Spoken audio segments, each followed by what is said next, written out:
GCC-യിൽ ഇന്ന പേരിലുള്ള cinema release ചെയ്യാൻ പാടില്ല എന്നുള്ളത്. Because I feel it is the most welcoming country, welcoming ആൾക്കാരാണ് ഇവിടുത്തെ. എന്തുകൊണ്ട് ഞാൻ ഒരു പേരിൻ്റെ പുറത്ത് ഒരു സിനിമ ഇത്രയും ജഡ്ജ് ചെയ്യപ്പെടുന്നത് നിങ്ങൾ പരസ്പരം ചിന്തിക്കേണ്ടതാണ്. ദിവസം പ്രേക്ഷകൻ കണ്ടിട്ട് ഇത്രയും വലിയ ലൂപ്പ് ഹോൾസ് ഉണ്ടായിരുന്നു അവർ കണ്ടുപിടിക്കും, തിരിച്ചും സംഭവിക്കും. അപ്പോൾ നമുക്ക് അറിയില്ല, that is A magic of cinema. അവിടെ കറക്ഷൻ പറയാന്ന് പറഞ്ഞാൽ എല്ലാവരും ടെൻഷൻ. ഇപ്പോൾ അങ്ങനത്തെ ഫോൺ കോൾ പോയിട്ടുണ്ടെങ്കിൽ ആ ടെക്നീഷ്യൻ എല്ലാവരും പുള്ളിനെ കണ്ടതും തെറിയെന്ന് പറഞ്ഞു കാണും. പക്ഷെ അത് മാറ്റി വെച്ചു. So what I am trying to say is that ഇത്രയും പ്രൊപ്പഗൻഡാസ് ഉണ്ടാക്കുന്ന ആൾക്കാരെ കണ്ടുപിടിച്ച് മുന്നിൽ സൊസൈറ്റിയുടെ മുന്നിൽ കൊണ്ടുവരേണ്ടത് നിങ്ങളൊക്കെയാണ്. ഞാനൊരു വെറും ഒരു നടൻ, ലിറ്ററലി ഒരു പ്രത്യേകിച്ച് അങ്ങനെ സൂപ്പർ പവറൊന്നും ഇല്ലാത്തൊരു നടൻ മാത്രമാണ്.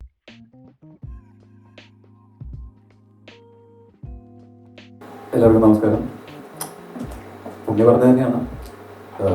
ഈ സിനിമയിൽ ബേസിക്കലി എൻ്റെ ഒരു ആഗ്രഹം എന്ന് പറയുന്നത് ഇപ്പോഴത്തെ തലമുറയിലെ കുട്ടികൾക്ക് വേണ്ടിയിട്ട് അവർക്ക് കണക്ട് ചെയ്യുന്ന ഒരു സിനിമ ചെയ്യാൻ പറ്റുമോ എന്നുള്ളതായിരുന്നു ഇതിൻ്റെ പുറകിലുള്ള ശ്രമം എന്ന് പറയുന്നത്.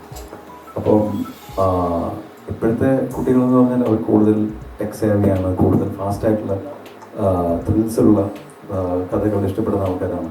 അപ്പോൾ അവർക്ക് വേണ്ടി അവരുടെ ഇൻട്രസ്റ്റിന് കേറ്റർ ചെയ്യുന്ന ഒരു ഫിലിം കമേഴ്ഷ്യലി വലിയ ജോണറാണ് എന്നുള്ളത് എനിക്കറിയാൻ പറ്റുന്നത്. ബിക്കോസ് കുട്ടികളെന്ന് പറയുന്നത് അത്രയും വലിയൊരു എന്താ പറയുക, അത്രയും വലിയൊരു പെർസെൻറ്റേജ് ഓഫ് അവർ പോപ്പുലേഷനാണ്. പക്ഷേ അവർക്ക് വേണ്ടി അങ്ങനെ ഒരു ഫിലിം ഉണ്ടാക്കാറില്ല.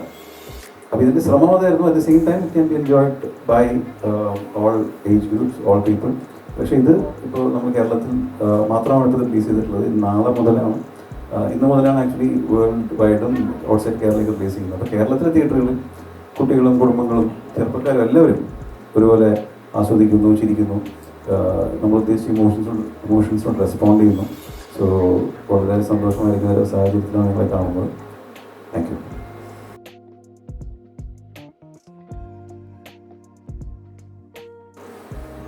Thank you. ആക്ച്വലി ഞാൻ ഒരു എൻ്റെ ഇൻസ്പിറേഷൻ എന്ന് പറയാൻ പറ്റില്ല, പക്ഷെ എൻ്റെ വ്യക്തി ജീവിതത്തിൽ എനിക്ക് അറിയാവുന്ന എൻ്റെ ഏറ്റവും അടുത്ത സുഹൃത്ത് Irfan. So I was raised in Ahmedabad. എൻ്റെ ക്ലാസ്മേറ്റ് ഇങ്ങനെ മെഡിക്കൽ നെഗ്ലിജൻസിൻ്റെ ഭാഗമായിട്ട് അവന് ലോവർ ബോഡി പിന്നെ വളർന്നിട്ടുണ്ടായിരുന്നില്ല. സോ ഐ ഹാവ് സീൻ ഇത്രയും ആൾക്കാരെ ഏത് രീതിയിലാണ് ലൈഫിൽ അല്ലെങ്കിൽ നമ്മുടെ സൊസൈറ്റിയിൽ ഉൾപ്പെടുത്താൻ അല്ലെങ്കിൽ ഇൻക്ലൂഡ് ആവാൻ എന്തൊക്കെയാണ് അവർ ആഗ്രഹിക്കുന്നത് എനിക്ക് വ്യക്തമായിട്ട് അറിയാം. കുട്ടിക്കാലം മുതൽ അങ്ങനെ ഒരു സുഹൃത്തിനെ പരിചയം ഉള്ളതുകൊണ്ട് രഞ്ജിത്ത് എൻ്റെ അടുത്ത് ഫസ്റ്റ് നറേഷനിലായി ടോൾഡ് എന്തായിട്ട് രഞ്ജിത്ത് ഇങ്ങനെയൊക്കെ ആയിരിക്കും കാര്യങ്ങൾ. And that was A very immediate reference എന്നെ സംബന്ധിച്ച് മാത്രമല്ല. ബട്ട് നിങ്ങൾ ഒരുപാട് വർഷങ്ങളായിട്ട് മീറ്റ് ചെയ്തിട്ടുണ്ടായിരുന്നില്ല. ബട്ട് ആ ചെറിയ പ്രായത്തിൽ തന്നെ എനിക്ക് അറിയാമായിരുന്നു ലൈക്ക് ഒരിക്കലും ഭിന്നശേഷിപ്പെടുന്ന ആൾക്കാരെ ഒരിക്കലും ഇങ്ങനെ മാറി നിൽക്കാൻ ആഗ്രഹിക്കുന്നില്ല. മാത്രമല്ല നമ്മൾ ആസ് എ സൊസൈറ്റി സിമ്പത്തൈസ് ചെയ്ത് കഴിഞ്ഞാൽ അവർക്ക് ഒട്ടും താല്പര്യമില്ല എന്നാണ് ഞാൻ മനസ്സിലാക്കിയത്. They don't want to be treated separately. അതൊരു ഡേ ആൻഡ് ഡേ റിമൈൻഡർ പോലെയാണ്. നിങ്ങൾ ഇങ്ങനെ ആയതുകൊണ്ട് ഞങ്ങൾ നിങ്ങളോടൊരു സഹതാപം അല്ലെങ്കിൽ സിമ്പത്തി കാണിക്കുന്നുണ്ട്. സോ അത്രയും കാര്യങ്ങൾ ഈ സ്ക്രിപ്റ്റ് അല്ലെങ്കിൽ നറേഷൻ സമയത്ത് എനിക്ക് ഭയങ്കര ഗുണം ചെയ്തിട്ടുണ്ടായിരുന്നു. എന്നാൽ ഇത് എൻ്റെതായ ഒരു വേർഷനാണ്. ഗണേഷ് ഒരു വ്യക്തിയുടെ ഒരു റിപ്രസെൻറ്റേഷൻ, ഫിസിക്കൽ റിപ്രസെൻറ്റേഷൻ അല്ല. അവർ ഇമോഷണലി യെസ് ഒരുപാട് പേർക്ക് ഈ സിനിമ കണ്ടതിന് ശേഷം സാഡ്ലി ഈ സിനിമയിലെ കഥാനായകൻ ഇങ്ങനെ ആണെങ്കിലും എസ്പെഷ്യലി ഏബിൾഡ് ആയ വ്യക്തിയാണെങ്കിലും പക്ഷെ അവർക്ക് നമ്മുടെ ഐ തിങ്ക് ദുബായിൽ പിന്നെയും ദർ ആർ ഫെസിലിറ്റീസ്. പക്ഷെ നാട്ടിൽ അല്ലെങ്കിൽ ഇന്ത്യയിൽ മുഴുവൻ അങ്ങനെ ഒരു ഡിസൈൻ ഇല്ല. കാര്യം എന്തൊക്കെയാണ് അക്കോമഡേറ്റ് ചെയ്യാൻ ഒരു തിയേറ്ററിൽ പോയി ആ സിനിമ. ഇപ്പോൾ ഇനിയിപ്പോൾ എൻ്റെ ഈ സിനിമ ഡെഫിനറ്റ്ലി OTT പ്ലാറ്റ്ഫോമിലൊക്കെ വരുമ്പോഴായിരിക്കും അവർക്ക് കൂടുതൽ ആസ്വദിക്കാനും പറ്റുക. ആൻഡ് ആക്ച്വലി ആർക്ക് വേണ്ടിയാണ് നമ്മൾ ഈ സിനിമ ഡെഡിക്കേറ്റ് ചെയ്ത് അവർ ഏറ്റവും അവസാനമാണ് ഈ സിനിമ കാണാൻ പോകുന്നത്. But again I am still fine because അങ്ങനത്തെ ഒരു സിനിമ ത്രൂ ഔട്ട് ഒരു നായകനായിട്ടൊരു നായകനെ ഇങ്ങനെ ആരും കാണിച്ചിട്ടില്ല.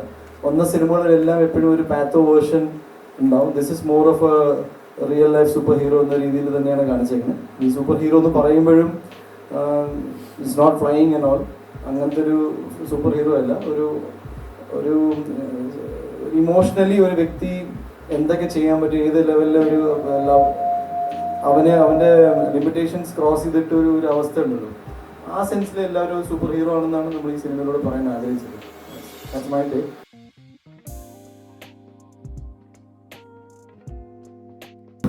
ഞാൻ ഈ ടൈറ്റിൽ എന്താ വെച്ചാൽ ഇതിപ്പം ഈ ഗണേഷനാണ് ഉണ്ണിയുടെ ക്യാരക്ടറിൻ്റെ പേര്. അയാൾക്ക് ഒരുപാട് കാര്യങ്ങൾ ചെയ്യാൻ പറ്റില്ല. അപ്പോൾ അയാൾ ഒരു ക്രിയേറ്ററാണ്, അയാൾ ആർട്ടിസ്റ്റാണ്, അയാൾ ഡിജിറ്റൽ ആർട്ടിസ്റ്റാണ്, ക്രിയേറ്റീവ് ആർട്ടിസ്റ്റാണ്. അയാൾ സൃഷ്ടിച്ച ഒരു കഥാപാത്രമാണ് ജയ് ഗണേഷ് എന്ന് പറയുന്നത്. അപ്പോൾ ഒരു കാർട്ടൂൺ കഥാപാത്രമാണ്. It's like A fiction. ഇപ്പോൾ ഒരു നമ്മൾ ചോട്ടാ ഭീം എന്നൊക്കെ പറയും. അപ്പോൾ ചോട്ടാ ഭീം എനിക്ക് തോന്നുന്നു ലഡു കഴിക്കുമ്പോഴാണ് പവർ കിട്ടുന്നത്. ഗണേഷിൻ്റെ കഥയിൽ ജയ ഗണേഷിന് പവർ കിട്ടുന്നത് വെള്ളത്തിൽ നിന്നാണ്. അത് അയാളുടെ ജീവിതവുമായിട്ടും ബന്ധമുണ്ട്. കാരണം ഇദ്ദേഹം ഇതുപോലുള്ള ആളുകൾക്ക് വാട്ടർ തെറാപ്പി എന്ന് പറയുന്ന സംഭവമുണ്ട്. അപ്പോൾ ഒരു സ്വിമ്മിംഗ് പൂളിലൊക്കെ പോകുമ്പോഴാണ് ഇവർ കാല് കുറച്ച് മൂവ് ചെയ്യുന്നൊക്കെ ഫീൽ ചെയ്യും. അത് കുറച്ച് നോർമലാണെന്ന് ഫീൽ ചെയ്യും വെള്ളത്തിലാണ്. അപ്പോൾ അങ്ങനെ ഒരു കണക്ഷൻ കൂടെ ഉണ്ട്. അപ്പോൾ ഇത് ശരിക്കും പറഞ്ഞാൽ ഞാൻ ഈ വീൽ ചെയറിൽ പോകുന്ന ആളെ കണ്ടിട്ട് ഇത് ആ രീതിയിൽ ആലോചിച്ച് നോക്കി. ഇത് വർക്കൗട്ട് ആവുണ്ടെന്ന് തോന്നി. ഈ ജയഗണേഷിൻ്റെ ടൈറ്റിൽ എനിക്ക് പെട്ടെന്ന് തന്നെ കിട്ടി. എനിക്ക് ഭയങ്കര കമേഴ്ഷ്യൽ ആയിട്ടുള്ള ഭയങ്കര ഇൻട്രസ്റ്റിംഗ് ടൈറ്റിലാന്ന് തോന്നി. അത് രജിസ്റ്റർ ഒക്കെ ചെയ്തതിന് ശേഷം ഞാൻ ഉള്ളിൽ മീറ്റ് ചെയ്തു. പക്ഷേ അതിന് തുടർന്നുണ്ടായിട്ടുള്ള ഒരു വിവാദമൊക്കെ ഉണ്ടായിരുന്നു. പക്ഷേ അതിന് നമ്മൾ വിവാദം ഉണ്ടാക്കിയാൽ അത് കുറ്റം പറയാൻ പറ്റില്ല. കാര്യം അതിൻ്റെ ടൈമിങ് അങ്ങനെയായിരുന്നു. എന്താണെന്ന് വെച്ചാൽ അവർ നോക്കുമ്പോൾ ശരിയാണ്. എന്ന് വെച്ചാൽ ഒരു കോൺട്രവേഴ്സി ഒക്കെ ഉണ്ടായ സമയത്ത് അത് കഴിഞ്ഞ് ഒരു മാസം കഴിഞ്ഞപ്പോൾ കറക്റ്റ് നമ്മളൊരു പടം അനൗൺസ് ചെയ്തു. അപ്പോൾ എനിക്ക് അവസാനം ഇത് വളരെ മുമ്പ് ഫിലിം ചേമ്പിൽ രജിസ്റ്റർ ചെയ്താണെന്ന് പറഞ്ഞിട്ട് അതിൻ്റെ സർട്ടിഫിക്കറ്റ് ഒക്കെ ബേസ് ഇടേണ്ടി വന്നു നമ്മുടെ ഇന്നസെൻസ് തെളിയിക്കാൻ. ബിക്കോസ് അങ്ങനെ ഒരു കോൺട്രവേഴ്സി കൊണ്ടൊന്നും സിനിമ വിജയിക്കില്ല. അങ്ങനെ ഒരു പ്രത്യേകം വിഭാഗത്തിനുള്ളതല്ല സിനിമ. ഒരു നടനും അങ്ങനെയല്ല. അത് എല്ലാവർക്കും ഉള്ളതായിരിക്കും. സമൂഹത്തിൽ എല്ലാവർക്കും, ലോകത്തിലെല്ലാ മനുഷ്യർക്കും ഉള്ളതായിരിക്കും. ഇപ്പോൾ സിനിമ അങ്ങനെയാണ് വളർന്നുകൊണ്ടിരിക്കുന്നത്. അപ്പോൾ നമ്മൾ സെഗ്മെന്റേഷനിൽ നമ്മൾ വിശ്വസിക്കുന്നില്ല, ഒരു അർത്ഥമില്ല.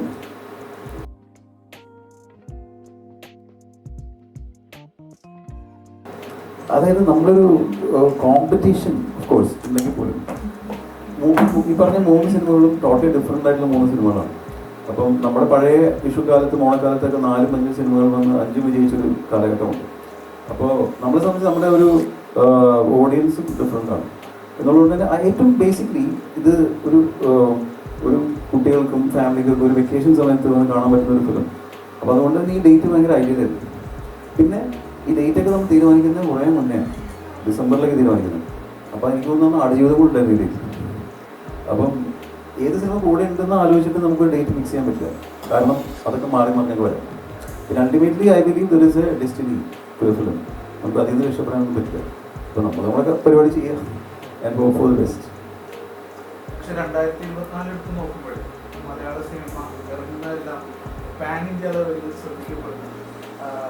അത്തരത്തിൽ ഈ സിനിമയും ആ ഒരു മോഡിലേക്ക് മാറാൻ കഴിയുന്നതാണ് തോന്നുന്നത്. അങ്ങനെയാണോ? അല്ല, ഇത് നമ്മുടെ ഒരു അൺഫോർച്ചുനേറ്റ്ലി ഒരു പക്ഷേ എത്രയോ സിനിമകൾ ഇറങ്ങി. നിങ്ങൾ പറഞ്ഞ പേര് പോലും നിങ്ങൾക്ക് അറിയില്ല. അപ്പോൾ അതിൽ വിജയിച്ച സിനിമകളെ കുറിച്ച് മാത്രമാണ് നമ്മൾ പറയുന്നത്. അപ്പോൾ അത് കുറച്ച് നമ്പേഴ്സ് കൂടുതലായതുകൊണ്ട് നമ്മൾ ഇങ്ങനെ സംസാരിക്കുന്നുള്ളതാണ്. It's all a passing phase. ഇപ്പോൾ ഇതെങ്ങനെയായിരിക്കും, ഇത് ആർക്ക് കണ്ടാൽ ഇഷ്ടപ്പെടും, ആർക്ക് കണ്ടാൽ ഇഷ്ടപ്പെടില്ല എന്നൊന്നും പറയാൻ പറ്റില്ല. ഞാൻ പറഞ്ഞില്ല, നമുക്ക് റിസൾട്ട് ഓറിയൻറ്റഡ് ആയിട്ട് ഇത് ചെയ്യാൻ പറ്റില്ല. ഇത് I am not good at. ഇപ്പോൾ ഇവിടെ കൈയടിക്കും, ഇങ്ങനെ സംഭവിക്കും, ഇതിങ്ങനെ ബ്ലോക്ക് ബസ്റ്റർ ആവും, അങ്ങനെ ചിന്തിച്ച് എനിക്ക് സിനിമ ഉണ്ടാക്കാൻ അറിയില്ല. അങ്ങനെ ശ്രമിച്ചാൽ എനിക്ക് അതിനുള്ള കഴിവില്ല. എനിക്കൊരു കഥ പറയാനുണ്ട്. ആ കഥ പറയാനുള്ള ആളുകൾ എൻ്റെ കൂടെ ഉണ്ട്. അവരെ വിശ്വസിക്കുന്നുണ്ടെങ്കിൽ ആ പ്രോസസ്സ് ഉണ്ടല്ലോ, അത് നമ്മുടെ കഴിവിൻ്റെ പരമാവധി ചെയ്യാം. ഈ സിനിമ ജനങ്ങളിലേക്ക് എത്തിക്കാൻ നമ്മുടെ പരമാവധി കഴിയുന്ന മാർക്കറ്റിംഗ് നമ്മൾ ചെയ്യാം. ഇതിനപ്പുറത്തേക്ക് ലെൻത്ലെസ്, നമ്മുടെ കൺട്രോളല്ല ഈ സംഭവം. അപ്പോൾ ഇത് പാരന്റിനാവുമോ അല്ലെങ്കിൽ അവരെ ആസ്വദിക്കുമോ ഇല്ലയോ നമുക്കറിയില്ല. പിന്നെ ഇപ്പോൾ നമ്മൾ ഇപ്പോൾ കാണുന്ന കാഴ്ച എന്ന് പറയുന്നത് ഈ പറയുന്ന പാരന്റിനാവുന്ന സിനിമകൾ അങ്ങനെ ചിന്തിച്ചിട്ടുള്ള സിനിമകളേ അല്ല. It's totally unprecedented. അല്ലെങ്കിൽ പാരന്റിനാവണം എന്ന് പ്ലാൻ ചെയ്ത സിനിമകൾ ആവുന്നില്ല. അപ്പോൾ ഇതും നമ്മുടെ കയ്യിലുള്ള കാര്യങ്ങളല്ല. നമുക്ക് സിനിമ ഉണ്ടാക്കാൻ മാത്രമേ പറ്റുള്ളൂ. Trend is extremely positive. കാരണം ജനങ്ങൾ തിയേറ്ററിലേക്ക് വരുന്നുണ്ട്, അവർ സിനിമ കാണുന്നുണ്ട് എന്ന് പറയുന്നത് ഭയങ്കര ഒരു പോസിറ്റീവ് കാര്യമാണ്. അത് എല്ലാ കാലത്തും ഉണ്ടായിരുന്നു. ഇപ്പോൾ കുറേ സിനിമകൾ ഒരുമിച്ച് വന്നതുകൊണ്ട് ആയിരിക്കാം. ജനങ്ങളെനിക്ക് എപ്പോഴും തോന്നിയിട്ടുള്ളത് അവർക്കൊരു നല്ല പ്രൊഡക്റ്റ് കൊടുത്തു കഴിഞ്ഞാൽ അവരത് തിരസ്കരിക്കില്ല എന്നുള്ളതാണ്. അതിൻ്റെ മാഗ്നിറ്റ്യൂഡ് ഓഫ് സക്സസ് നമുക്ക് പറയാൻ പറ്റില്ല. പക്ഷെ അത് പരാജയപ്പെടില്ല എന്നൊരു വിശ്വാസം എനിക്ക്. നമ്മളൊരു നല്ലൊരു തിയേറ്ററിൽ കണ്ട് അവർ എൻഗേജ് ചെയ്യുന്ന ഒരു സിനിമ കൊടുത്തു കഴിഞ്ഞാൽ അത് നമ്മൾ അവർ പരാജയപ്പെടുത്തി കഴിഞ്ഞപ്പോൾ നമ്മുടെ ഒരു കോൺഫിഡൻസ് പോയി. അങ്ങനെ സംഭവിച്ചതായിട്ട് എൻ്റെ അറിവില്ല. അത് ജനങ്ങൾ, പ്രത്യേകിച്ച് മലയാളികൾ അത് സ്വീകരിച്ചിട്ടുള്ള ചരിത്രമുണ്ട്. അതിൻ്റെ ഒരു മാഗ്നിറ്റ്യൂഡ് ഓഫ് സക്സസ് ഒന്നും പറയാൻ പറ്റില്ല. അത് ആർക്കും പറയാൻ പറ്റില്ല. ഇങ്ങനെ പോകുന്നു. അങ്ങനെയൊക്കെ അറിഞ്ഞാൽ നമുക്ക് ഭയങ്കര ഇതാവും. ഇപ്പോൾ നമ്മൾ ഒരുപാട് സിനിമകൾ ഇപ്പോൾ നാളെ റിലീസാണെങ്കിൽ കുറേ ഇൻഡസ്ട്രി എക്സ്പേർട്സ് കണ്ടിട്ട് ഇത് ബ്ലോക്ക് ബസ്റ്റർ എന്ന് പറഞ്ഞ സിനിമകൾ പിറ്റേ ദിവസം പ്രേക്ഷകൻ കണ്ടിട്ട് ഇത്രയും വലിയ ലൂപ്പ് ഹോൾസ് ഉണ്ടായിരുന്നു അവർ കണ്ടുപിടിക്കും. തിരിച്ചു സംഭവിക്കും. അപ്പോൾ നമുക്ക് അറിയില്ല. That is A magic of cinema.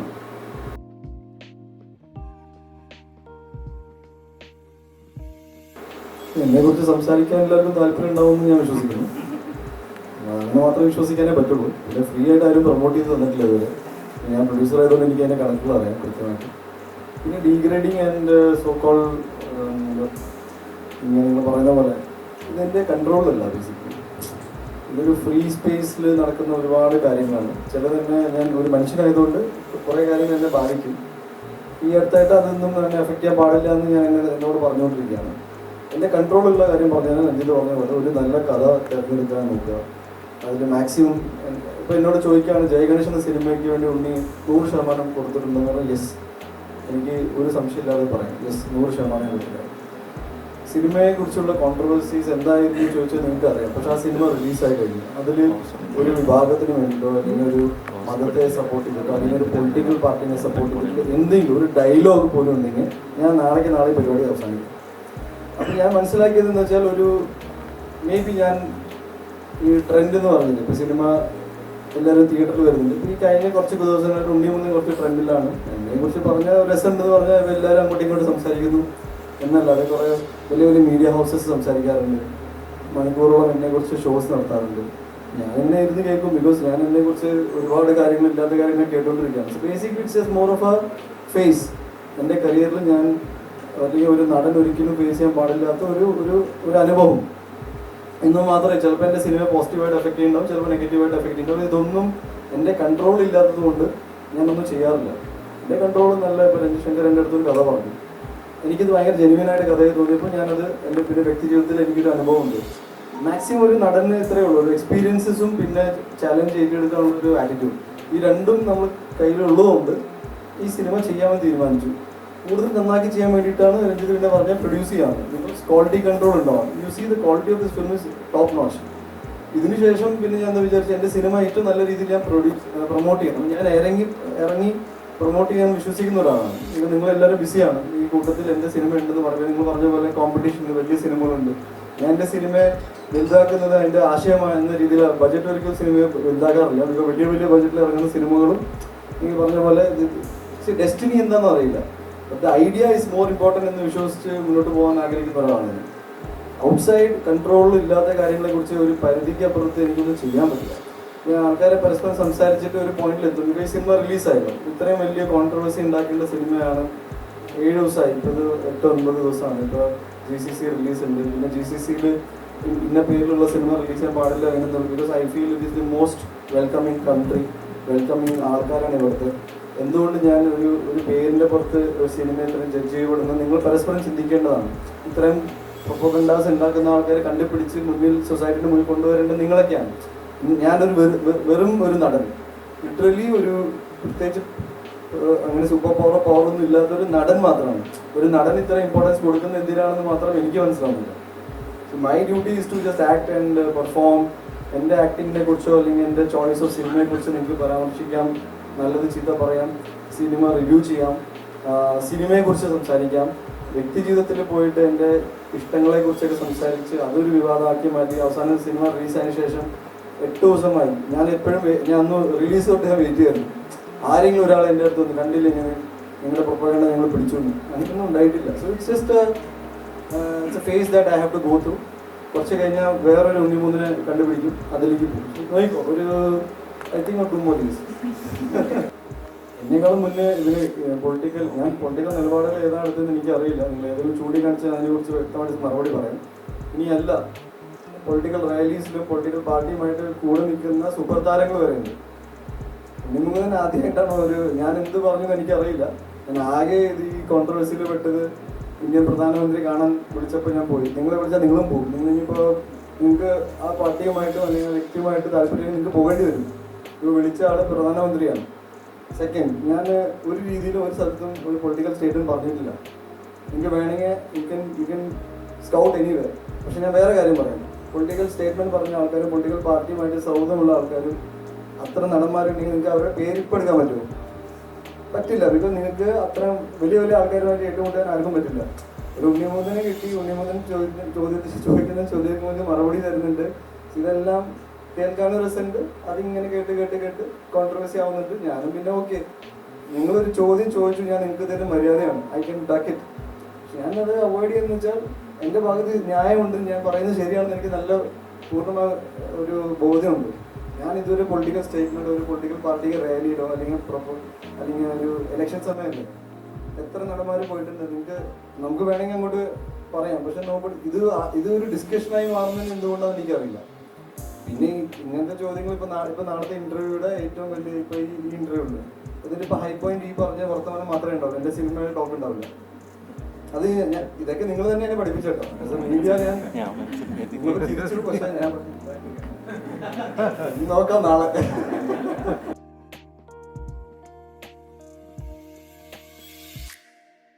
തെറോ professional. ഞാൻ ഐസ് ബ്രേക്കാനല്ല സിനിമയിൽ അഭിനയിക്കുന്നത്. അവരുടെ ജോലി വന്ന് അഭിനയിക്കുക എന്ന് മാത്രമാണ്. കൃത്യമായിട്ട് ഡയലോഗ്സ് കൊടുക്കുന്നുണ്ടായിരുന്നു. ഞാൻ ഒരു വ്യക്തിയുമായിട്ട് അല്ലെങ്കിൽ ഇപ്പോൾ അങ്ങനെയല്ല വർക്ക് ചെയ്യുക. പിന്നെ yes, it is always good to have a camaraderie എന്ന് വെച്ചാൽ ഒരു റിലാക്സ്ഡ് അറ്റ്മോസ്ഫിയറിൽ വർക്ക് ചെയ്യാൻ എളുപ്പമാണ്. അതർവൈസ് നിങ്ങൾ വിചാരിക്കുന്ന പോലെ ഐസ് ബ്രേക്കിംഗ് സ്പേസ് ഒന്നും ക്രിയേറ്റ് ചെയ്യാറില്ല. അവരും തെറോ പ്രൊഫഷണലാണ്, ഞാനും ആണെന്നാണ് വിശ്വാസം.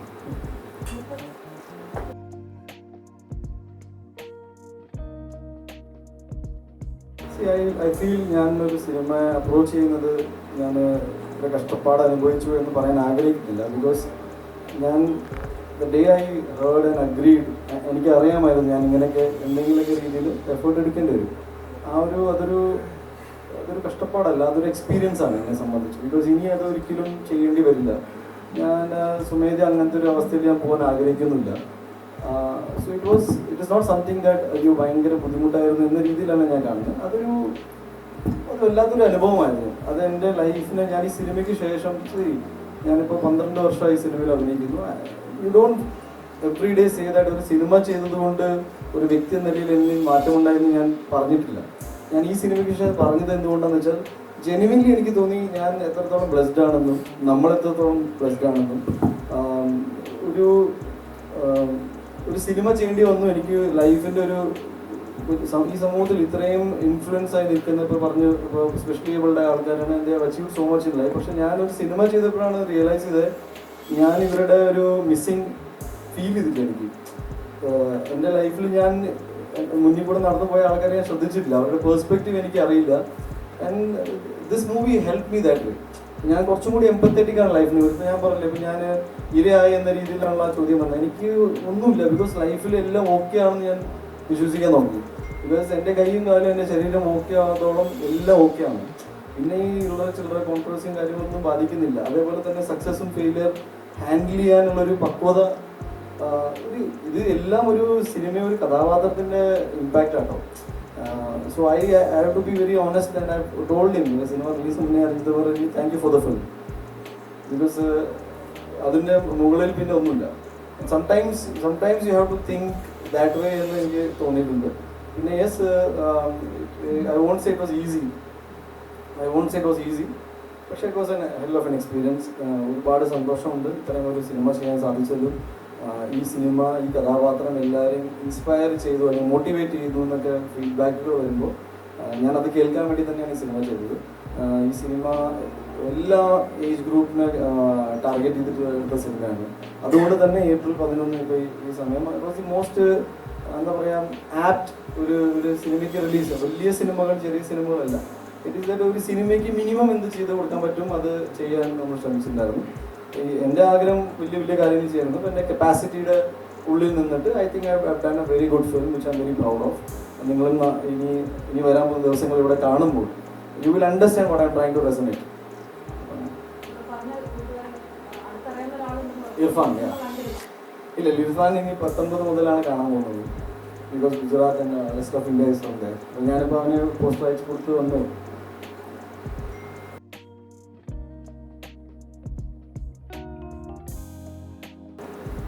റെസ്പെക്റ്റിനോടൊക്കെ എനിക്ക് ആദ്യം മുതലേ ഭയങ്കരമായിട്ടുള്ള റെസ്പെക്റ്റാണ്.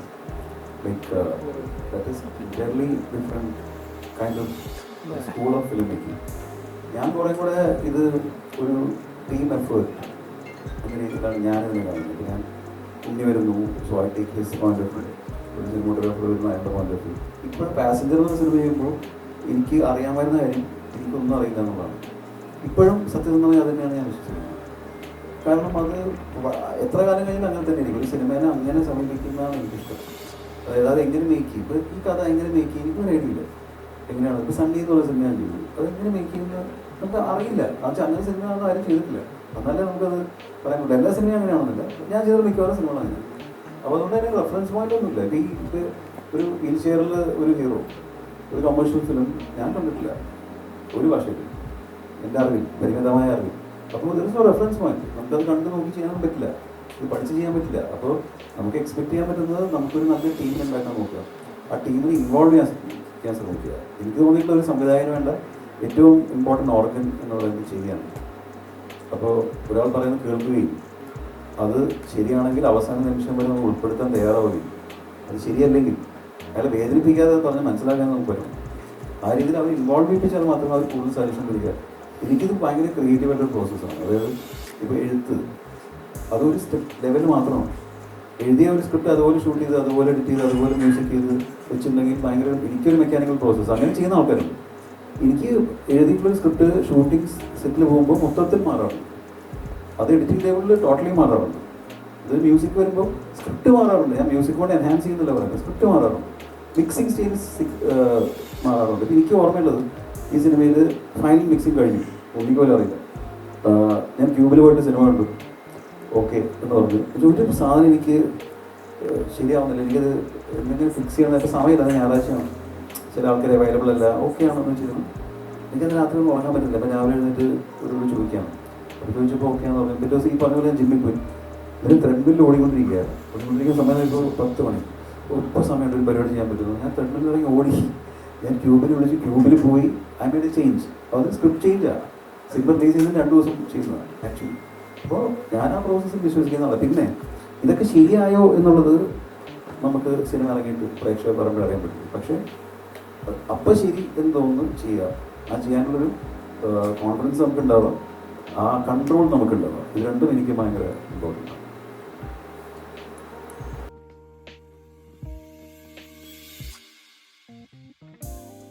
സിനിമ പുതിയ എക്സ്പീരിയൻസ് ആണ്. ഞാനൊരു സിനിമ ഗെറ്റ്സ് എ ബേബി എന്നൊരു സിനിമ ചെയ്തു വെച്ചിട്ടുണ്ട്, അതായിരിക്കും ഇമ്മീഡിയറ്റ് റിലീസ്. അതിൽ ഞാനൊരു IVF ഡോക്ടറായിട്ടാണ്. സോ ഇറ്റ്സ് എ വെരി എന്താ പറയുക സോഷ്യൽ സിനിമ ആയിട്ടാണ് ഞാനതിനെ കാണുന്നത്. ബിക്കോസ് കുട്ടികളാവാത്ത സാഹചര്യത്തിൽ ഒരു മെയിൽ പെർസ്പെക്റ്റീവിൽ കഥ പറയാൻ ശ്രമിച്ചിട്ടുണ്ട്. അത് വിനയ് ഗോവിന്ദ് ആണ് ഡയറക്ടർ, സ്കന്ദ പ്രൊഡക്ഷൻ എൻ്റെ സുഹൃത്തുക്കൾ പ്രൊഡ്യൂസ് ചെയ്തത്. That's one thing. പിന്നെ ഞാൻ ചെയ്യാൻ ആഗ്രഹിക്കുന്ന ഒരു സിനിമ, ഒരു 7 വർഷത്തെ വലിയ കാത്തിരിപ്പിന് ശേഷം ഒരു out and out action cinema ചെയ്യാൻ പോവാണ്. അത് മെയ് മാസം തുടക്കത്തിൽ തന്നെ ഷൂട്ടിംഗ് തുടങ്ങും. അതിൻ്റെ പേര് മാർക്കോ എന്നാണ്. അത് ഐ തിങ്ക് ആക്ഷൻ സിനിമകൾ കൃത്യമായിട്ട് എൻജോയ് ചെയ്യുന്ന ആൾക്കാർക്ക് അതൊരു വൺ ഓഫ് എക്സ്പീരിയൻസ് ആയിരിക്കും. ടേക്ക് അവേ ഒന്നുമില്ല ഈ സിനിമയിലൂടെ. ഇത് കഴിഞ്ഞ് ഞാനങ്ങനെ ഒരു ഹാങ് ഓവറിൽ നിൽക്കുന്ന ആളല്ല, ഞാൻ മറന്നു ആക്ച്വലി ഗണേഷ് പണ്ട്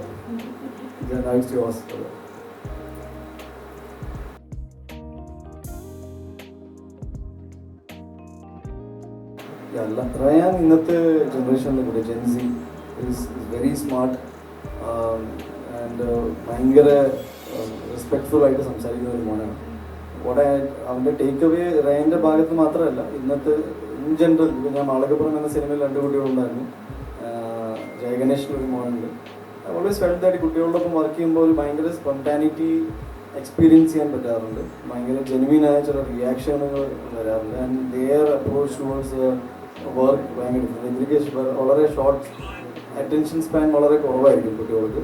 ബട്ട് കിട്ടുന്ന ടൈമിൽ ഇത് ഔട്ട്പുട്ട് അവർ തരുന്നത് ഭയങ്കര രസമാണ്. പിന്നെ വർക്ക് അങ്ങനെ സ്ട്രെസ്ഫുള്ളായിട്ട് അവരെടുക്കാറില്ല.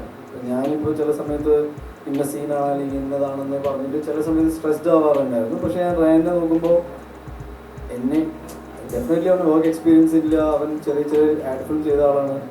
പക്ഷേ the way he use to approach scene ഭയങ്കര റിലാക്സ്ഡ് ആണ്. അപ്പോൾ കുട്ടിക്കാലത്ത് ഉണ്ടായ ആ ഒരു എനർജി ഉണ്ടല്ലോ, അത് പിന്നീട് പ്രായം കൂടുന്നതോറും നമ്മളെല്ലാവരും ഭയങ്കര സീരിയസ് ആയിക്കൊണ്ടിരിക്കുകയാണ്. അപ്പോൾ എൻ്റെ കുറേ കാലങ്ങളായിട്ട് ആൾക്കാർ എന്നോട് പറഞ്ഞു നീ പണ്ടത്തെ പോലെ ചിരിക്കാറില്ല, ഭയങ്കര ഇങ്ങനെയായി. So it is not a very exercise that I mean I have practiced to be serious. Life hits you and sometimes you become ഒന്ന് റിസർവ്ഡ് ആയി മാറിപ്പോകുന്ന ഒരു അവസ്ഥയാണ്. പക്ഷെ അതിൽ നിന്നൊക്കെ ഇവരൊപ്പം വർക്ക് ചെയ്തപ്പോൾ I won't to go back to that space വെരിൻ എനിക്ക് ജോലി എന്നെ ബാധിക്കാത്ത രീതിയിലോ അല്ലെങ്കിൽ എന്നെ ഈ എൻജോയിങ് ദ പ്രോസസ് ഭയങ്കര ഇമ്പോർട്ടൻ്റ് ആണ്. ഇപ്പോൾ രഞ്ജിത്ത് പറഞ്ഞില്ല, ഞാൻ അത് ഈ ഭയങ്കര നിസ്സാരമായിട്ട് പറഞ്ഞു കളഞ്ഞു. ബിക്കോസ് അത് ടെൻഷൻ പിടിക്കുന്ന കാര്യമാണ്. ബിക്കോസ് ട്യൂബിൽ പടം ലൂടാന്ന് പറഞ്ഞാൽ ഇറ്റ്സ് ഓൾമോസ്റ്റ് ഗോൺ. അവിടെ കറക്ഷൻ പറയാന്ന് പറഞ്ഞാൽ എല്ലാവരും ടെൻഷൻ. ഇപ്പോൾ അങ്ങനത്തെ ഫോൺ കോൾ പോയിട്ടുണ്ടെങ്കിൽ ആ ടെക്നീഷ്യൻ എല്ലാവരും പുള്ളിനെ തെറിയെന്ന് പറഞ്ഞു കാണും. പക്ഷെ അത് മാറ്റി വെച്ചു. So what I trying to say is that ആ പ്രോസസ്സ് നിങ്ങളെ ഭയങ്കരമായിട്ട് എൻഗേജ് ചെയ്യുന്ന ഒരു അവസ്ഥയുണ്ടല്ലോ, അതിലേക്ക് എത്തിപ്പെടുക, ആ ഒരു സ്പേസ് ഓഫ് മൈൻഡിൽ പോവുക എന്നൊക്കെ നമുക്ക് ചിലപ്പോൾ കുട്ടികളുടെ ഒപ്പം വർക്ക് ചെയ്യുമ്പോൾ എനിക്ക് ഫീൽ ചെയ്തിട്ടുണ്ട്. ആൻഡ് ഇപ്പോൾ ഗെറ്റ്സ് എ ബേബി എന്ന സിനിമയും അങ്ങനത്തെ ഒരു ഫാമിലി ഓറിയന്റഡ് സിനിമയാണ്. Again I had an opportunity to work with lots of people. But ഇതൊക്കെയാണ് എനിക്ക് പറയാനുള്ളത്. Good experience. എനിക്ക് കുട്ടികളുടെ ഒപ്പം വർക്ക് ചെയ്യാൻ പൊതുവേ കുറച്ച് കംഫർട്ടബിൾ ആയിട്ട് എനിക്ക് ഫീൽ ചെയ്തിട്ടുണ്ട്. ഈസി ആയിട്ട്.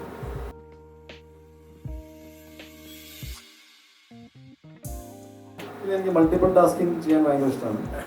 I enjoy that pressure situation. എനിക്ക് ഭയങ്കര ഇഷ്ടമാണ്. ഐ ഫീൽ ദാറ്റ് ഞാൻ കുറച്ചും കൂടി എൻഗേജ്ഡ് ആയി നിൽക്കുന്ന ഒരു അവസ്ഥ അതാണ്. കൂടുതൽ ഫ്രീ ടൈമിലാണ് കൂടുതൽ ആവശ്യമില്ലാത്ത ഡോട്ട്സ് വരിക. Thank you. അപ്പം എന്താണേലും ഇതിൻ്റെ ഒരു സക്സസ് സെലിബ്രേഷൻ്റെ ഭാഗമായിട്ടുകൂടെ നമ്മളൊരു അടുത്ത ചടങ്ങിലേക്കൂടെ കടക്കുകയാണ്. So thank you so much Unni and director sir. And thank you so much everyone for coming here.